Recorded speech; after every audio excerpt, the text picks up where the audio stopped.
Philly Comic Examiner here with episode 2 of Adventures in the Quarter Bin, where I go over some of the comics I've found in my local comic shop's discount bin. This time around, we're looking at Triumphant Comics, otherwise known as the Collector's Universe.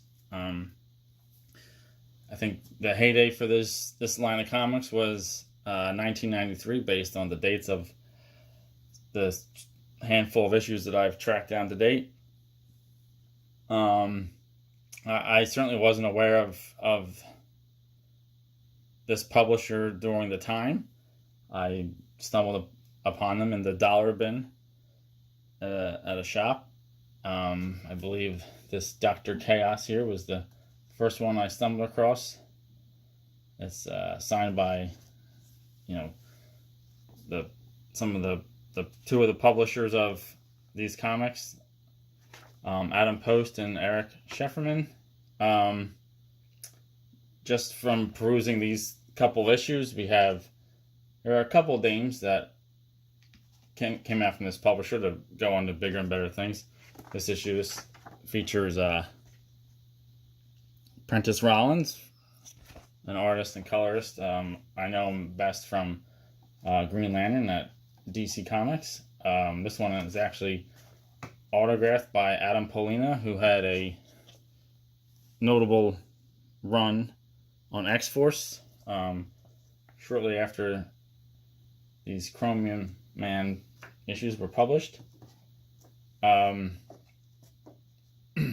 Sort of my favorite so far of these issues, these series, that has been Scavengers, which is sort of a group of spacefarers that go around looking for abandoned or discarded or lost technology or starships, and recovers them, and various adventures ensue. Some pretty nice double splash page in this one.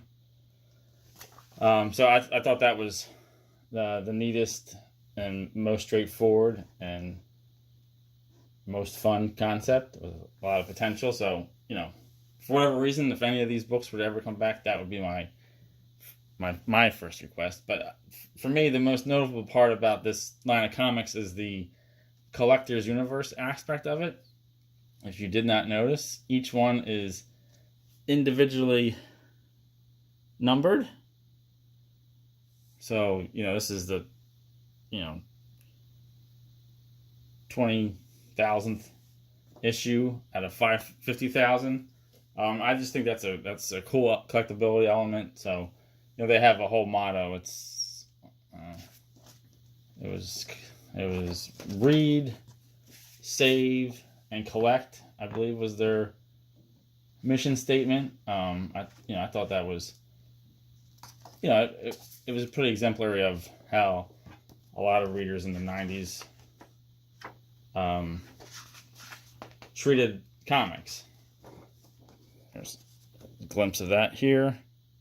Another notable name, another name that I know of, and if you were ever on the Jeff Johns' old message board comic block, one of the moderators there, Captain Dallas, or Keith Dallas, he wrote some issues of Prince Vandal.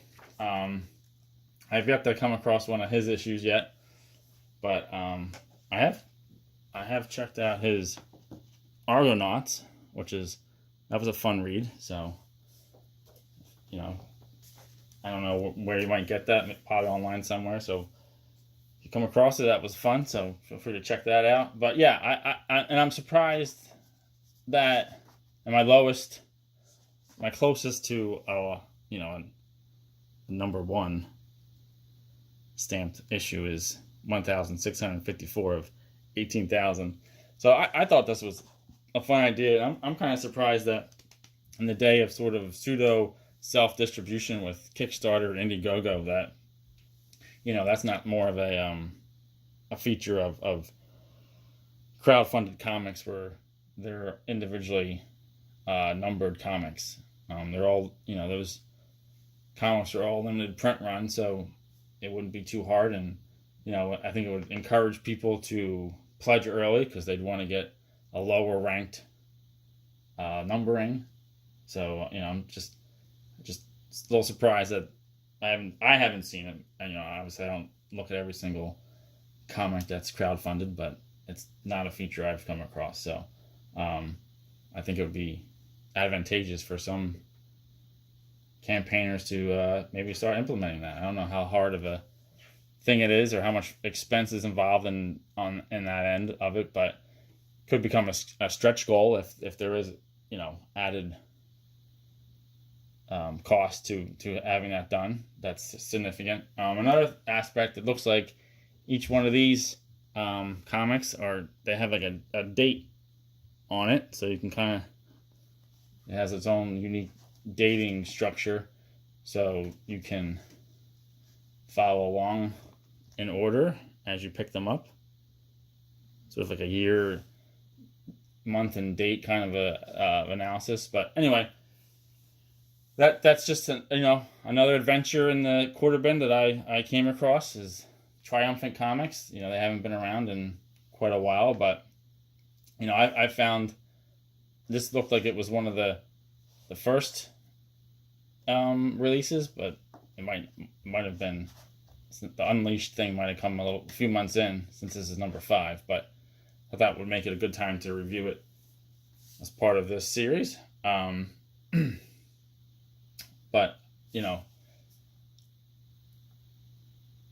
anyway, it's a lot of fun. You can still. I get the point I was trying to make was that I just found this one just this last week. A couple weeks ago, a few weeks or months for these Chromium Man issues. So they're out there if you're interested. So check them out. And hey, can anyone beat these numbers? Can anyone have a Scavenger's number 1 that's lower than 30,819? Can anyone beat my my Dr. Chaos? I don't know. There's the number to beat, the lowest one I've seen, 1,654. So, feel free to leave a comment, a thumbs up, if you follow this line, if you think that's an interesting concept, the individually numbering each issue. If you'd like to see it on Kickstarter, I'd love to hear your thoughts. So please leave a comment. Subscribe to the channel if you haven't already, and you can follow me on Blue Sky at PA Comic Examiner. So check me out over there. And thanks again for watching.